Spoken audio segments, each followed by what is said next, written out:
Have you ever been there, you're reading an English article, maybe watching a movie, you're listening to someone talk, and you understand everything, like perfectly. Yeah, the comprehension is totally there. Exactly. Every word, every little nuance. But then, the second it's your turn to speak, it's like your mouth just freezes up. The words get stuck. They come out slow, maybe awkward, just nothing like that smooth understanding you have inside your head. It's such a common frustration for English learners, isn't it? It really is. And you're left thinking, why? I know the grammar. I've learned all this vocabulary. What's going wrong? Right. Well, it's this common idea that just knowing the rules and the words should automatically mean you can speak fluently. But the truth, and this is what we're really going to dig into today, is that real English fluency isn't only about what you know up here. In your head, yeah. It's about physically training your brain and your mouth to actually work together in sync. Yeah. A lot of learners get stuck because their brain is still trying to translate everything back and forth. And their mouth just hasn't learned the new physical movements, the rhythms, the sounds of English. So our mission today is kind of showing you how to shortcut that whole process, get past that mental traffic jam. Exactly. How to bypass that translation, get your English flowing much more naturally, almost like it's second nature. Okay, so let's unpack that core challenge then. The main culprit, as you said, is often this translation loop. That's a good way to put it. You're thinking in your native language first. Right. Then you're mentally translating those thoughts into English, word by word sometimes. Uh-huh.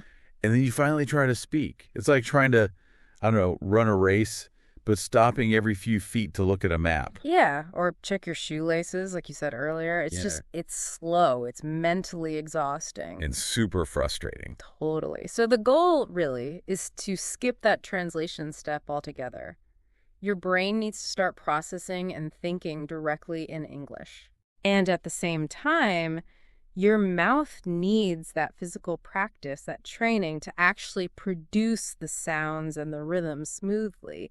It's not just learning facts. It's like building a new skill, like muscle memory. So how do we even begin training the brain to think in English? It sounds like a huge task. Do you just, flip a switch? I wish. The secret is definitely starting small. You weave English into your really simple everyday thoughts, Like what? Give me an example. Okay, so when you wake up, just silently in your head think, it's morning, I feel tired, need to get up. Or you're brushing your teeth, brushing my teeth, water is cold. Okay. These tiny little internal sentences. Exactly. They seem so small, maybe insignificant, but they are incredibly powerful. They start training your brain to default to English for those immediate thoughts instead of translating. That makes sense. It becomes the first response. Right. And what's fascinating is how doing this consistently makes your brain just get more comfortable faster. It starts responding automatically without that usual fear or hesitation popping up. Okay, so thinking is one part. How else can we build that English thinking habit? Well, you can really boost this by creating your own little English environment. Simple things like changing your phone settings to English. Oh, yeah, I've heard that one. Forces you to interact directly. It does. Or watching maybe just a short 10-minute video in English each day, something easy. Reading simple blogs for learners, listening to English music or podcasts, even just in the background while you're doing chores. It's about that constant exposure, isn't it? It is. It builds this subconscious familiarity. Your brain just gets used to it, more comfortable, more ready. It really makes a huge difference over time. You mentioned reading blogs. What about actual writing? Does that help with thinking in English? Oh, absolutely. Writing is basically thinking on paper, right? And you don't need to write an essay. Start super small, maybe just 3 or 4 lines in a simple journal each day. Like, today I woke up at 7, made coffee, went to work, felt tired, but okay. Something like that. Perfect. That kind of practice actually trains your brain to structure thoughts in English. You start seeing where the gaps are. You solidify the sentence patterns you know. And I heard this other fun trick, using your inner voice. like an inner narrator. Yes. Describe the world around you in your head. Sky is cloudy. Looks like it might rain soon. Or, that dog is running fast. Sounds a bit quirky, maybe. It might feel it at first, Yeah. but it genuinely integrates English into your moment-to-moment mental processing. Makes it feel more natural, more organic. So all this effort, the thinking, the environment, the writing, it's like building up mental fitness. That's a great analogy. It's exactly like starting a workout routine. It feels a bit slow, maybe awkward initially, but you keep doing it, and those muscles, those neural pathways in your brain, they get stronger faster. And the ultimate goal is no more translation. No more translation. You just think and you speak. That's when you really feel that sense of fluency kicking in. Okay, that leads perfectly into this big question learners always have. How do I speak more naturally? I don't want to just memorize grammar rules forever. Right, the endless grammar drills. It's a common pain point. And here's where something maybe a bit unexpected comes in, something you mentioned. Graded readers. Are they really that powerful? They really are, and often overlooked. Graded readers, just to be clear, are books specially written for language learners. They use controlled vocabulary and simpler sentence structures matched to different levels. So they're not just kids' books. Definitely not. They're carefully designed, engineered almost, for steady language growth. They let you build confidence and fluency step by step. Okay, so what are the main benefits? How do they help you avoid just memorizing rules? Well, first, they build your English memory. When you read natural sentences over and over again, like, she walked to the store, or he was hungry, so he made a sandwich. Simple stuff. Simple, natural stuff. Your brain starts recognizing these as whole chunks. You stop trying to piece sentences together word by word. Your brain just knows how they sound, how they fit. And the grammar part. How do you absorb that without studying charts? It's implicit learning.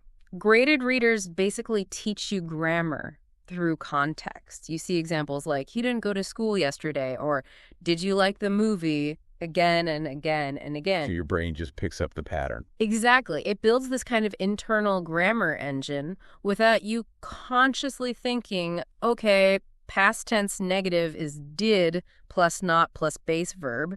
You just feel it. That sounds much less painful. It is. Yeah. And another huge benefit is the emotional connection. Stories have characters, plots, feelings. When you connect with a story, maybe a character is scared or happy. Those words and phrases related to the situation stick in your memory way better than just a random list of vocabulary words about, say, emotions, meaning makes things memorable. Okay, I'm sold on the idea. How do you use them effectively? Just pick one up and read. Well, choosing the right level is key. You want something where you understand, say, 95% of the words. Enough to follow easily, but with a few new things. Not too hard, not too easy. Right, and read in short sessions, maybe 10-15 minutes is plenty. Don't try to read for hours. Sometimes try reading out loud. That helps with pronunciation and rhythm too. Good tip. And don't just passively read. Maybe highlight phrases you find useful, not just single words. And after reading a chapter or a story, try retelling it simply in your own words. That really cements it. Where can people find these? Oh, lots of places. Major publishers like Oxford University Press have the Oxford Bookworm series. Penguin has Penguin Readers. There are also great apps like Bilingual, which shows the text in 2 languages side by side, or LingQ.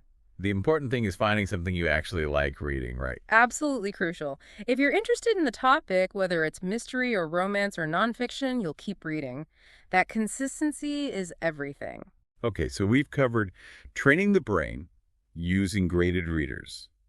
Now, let's talk about something maybe even more surprising for some people. The physical side of speaking. Yes, this is so important. You're saying speaking English fluently actually requires physical training for your mouth, lips, tongue. Absolutely. Think about it like an athlete training their body for a specific sport, or a musician practicing scales on an instrument. Your mouth needs to learn new physical habits for English Why? What's different? because the sounds, the stress patterns, the rhythm of English might be totally different from your native language. Your mouth isn't used to making those shapes or movements. So even if my brain knows the word three, Your mouth might struggle with that the sound if it doesn't exist in your first language. Your brain gets it, but the mouth hesitates or substitutes a sound it does know. It hasn't memorized the movement. so it's not that you're a bad speaker. Not at all. You're just an untrained speaker, physically speaking. Your mouth muscles need practice, just like any other muscle. Okay, so how do we train these mouth muscles? Do we need, like, mouth gym workouts? Huh. Kinda, yeah. Mouth workouts is a good way to think about it. Start by focusing on specific English sounds that you personally find tricky. Like the tooth you mentioned? Or maybe the difference between ship and sheep. Exactly. That short I versus the long E. Or the English R sound, or distinguishing walk from work, those common sticking points. And how do you practice them? Use a mirror. Watch how your mouth, tongue, and lips move when you try to make the sound. Record yourself on your phone and compare it to a native speaker saying the same word. Repetition is absolutely key here. And what about those tongue twisters? Are they just for fun or do they actually help? They genuinely help. Things like, she sells seashells by the seashore, or the classic red lorry, yellow lorry. Oh, that one's tough. It is, but they force your mouth to move quickly and accurately between different challenging sounds. They build strength and flexibility in your tongue and lips. It really does improve clarity and speed. Okay, specific sounds, tongue twisters. What's the most important daily practice for this mouth training? Honestly, the simplest, but maybe the most powerful, speak English out loud every single day. But what if I don't have anyone to talk to? That's the classic problem. You don't need anyone. This is the best part. Just talk to yourself. Narrate what you're doing as you do it. Like when I'm cooking. Okay, I'm chopping the onions now, need to find the pan. Perfect. Or when you're cleaning. I need to wash these dishes. The floor looks a bit dirty. It feels maybe silly at first, but it's incredibly effective real-time practice. And you're not just practicing words, but whole phrases too. Yes. You're building muscle memory for chunks of language, like, can you help me please? Or I'm not really sure about that. The more you say these phrases out loud, the more automatic they become. Your confidence grows directly from that physical habit. Okay, let's talk about the fear factor though. Recording yourself. Yeah. It can feel really awkward. It really can. Hearing your own voice speaking a foreign language can be jarring at first. So how do we overcome that? You just have to push through it a little bit and see it as a tool. Become your own coach. Record yourself reading a short paragraph or just talking about your day for a minute. Then listen back. Compare it to a native speaker if you can. And the goal isn't perfection, right? Absolutely not. The goal is awareness. Notice one small thing you could improve. Maybe you drop the "es" at the end of a word. Next time, you focus on that. Seeing those small improvements over time is actually incredibly motivating. And the biggest piece of advice here seems to be just start talking. Don't wait. That is the absolute golden rule. Do not wait until you feel perfect or ready. That day honestly never comes. Speaking is how you learn. It's part of the process, not just the final result. Get the words out, stumble a bit, then adjust and refine. Okay, so we need to train the brain to think in English and train the mouth to make the sounds. How do we bring those two together more actively? Great question. This is where a technique called shadowing comes in. It's a really powerful method, a favorite of many polyglots, actually. Shadowing, like following someone. Exactly.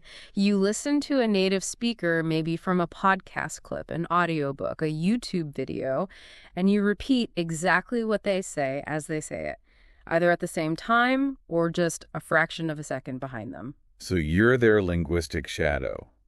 How is that different from just repeating after them? It's much more dynamic. Simple repetition often involves listening, pausing, than speaking. Shadowing forces you to listen and speak almost simultaneously. It's real-time processing. Why is that so effective?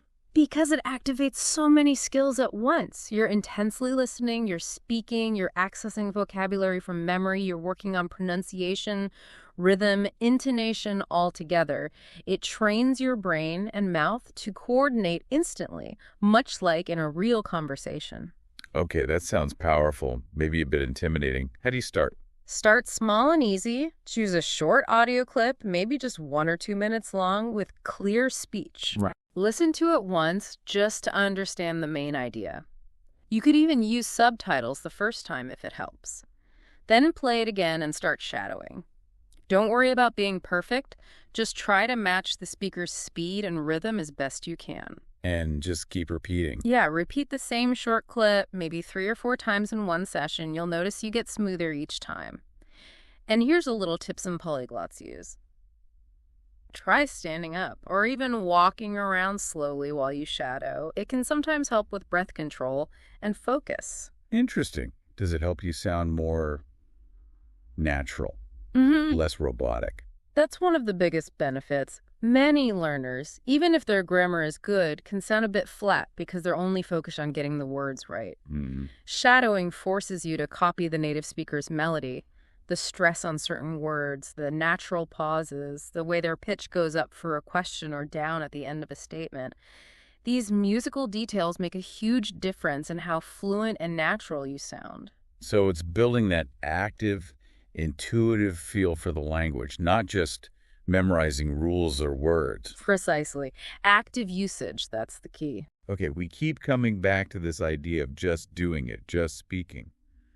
But that fear, that feeling of, I can't speak yet, or I have nobody to practice with, it's a huge barrier. It is. It's probably the biggest barrier for many people.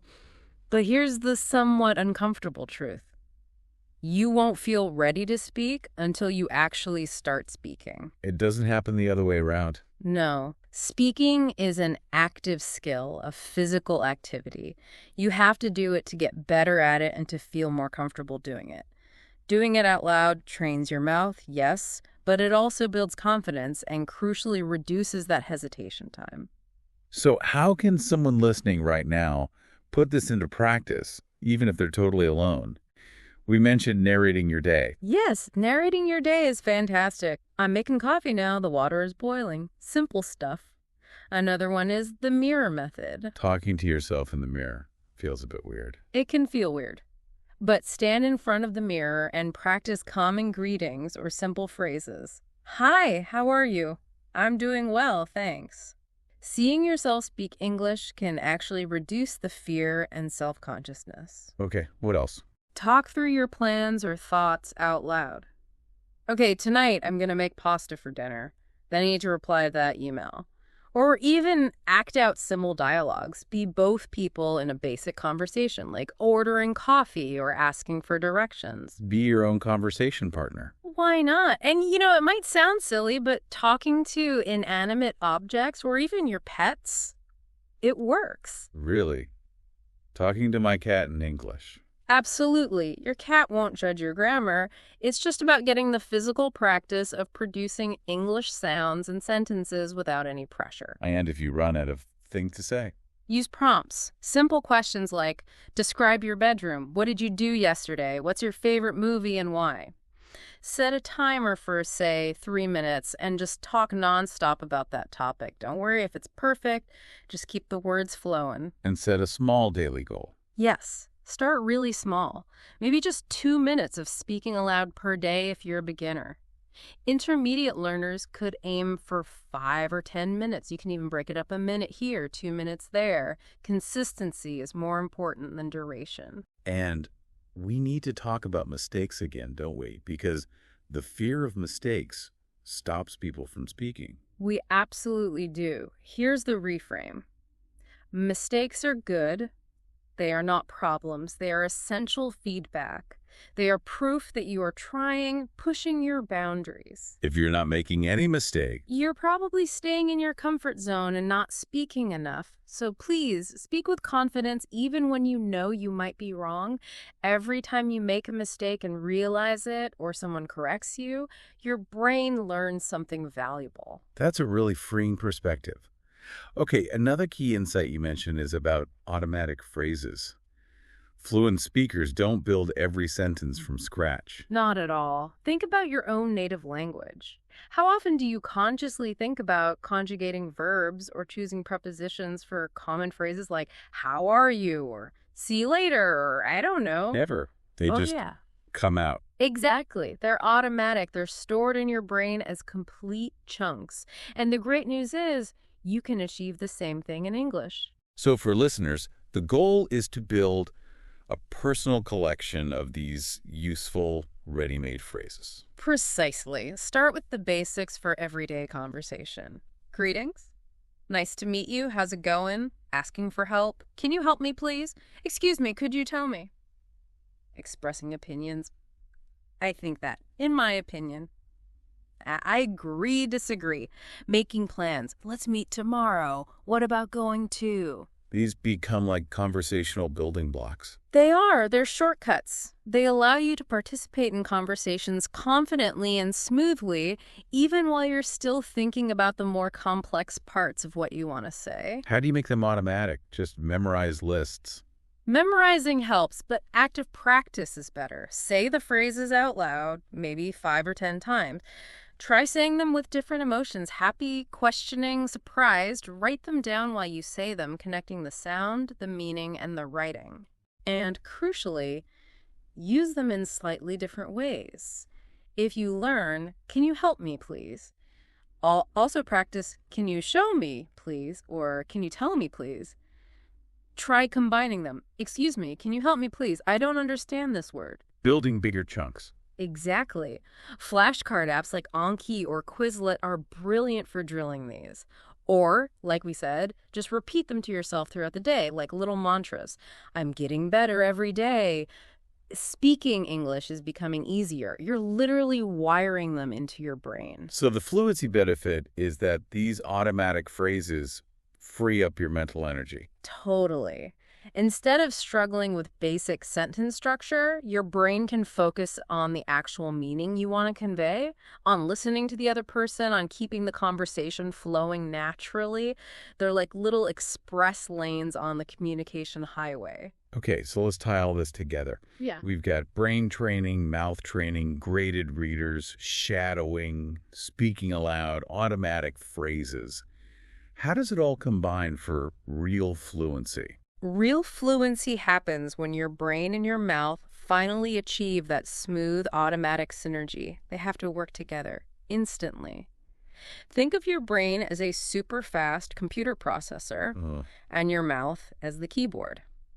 If the connection between them is slow or faulty, it doesn't matter how fast the processor is, the output will be slow and full of errors. You need that seamless connection. So how do we train that direct connection, that think and speak at the same time? You practice exactly that, thinking and speaking simultaneously. Don't wait until you have the entire perfect sentence constructed in your head before you open your mouth. So if I see a red car drive past, instead of thinking, that is a beautiful red car, and then saying it, try to start speaking almost as the thought forms, wow, red car, it's really, and finish the sentence as you go. It feels different, but it drastically cuts down hesitation. Start simple, I guess. Definitely. Start with simple sentences to make that connection faster. I like this music. It's cold today. Practice literally thinking aloud. Just verbalize your thoughts as they pop into your head, even if they're fragmented. Need to buy milk later. What else? Oh, bread. Yeah, and use those filler phrases. Yes. Use those automatic phrases strategically to bridge gaps while your brain catches up. Well, let me think. That's a good question. Actually, I'm not sure, but maybe. It keeps the conversation moving, sounds natural, and buys you processing time. What about training for faster responses in conversation? That's crucial too. You need to train your brain to react quickly. Practice listening to simple, short questions and immediately giving a simple answer. Aim to respond within a couple of seconds, not after a long pause. Like rapid fire Q&A with yourself. Sort of.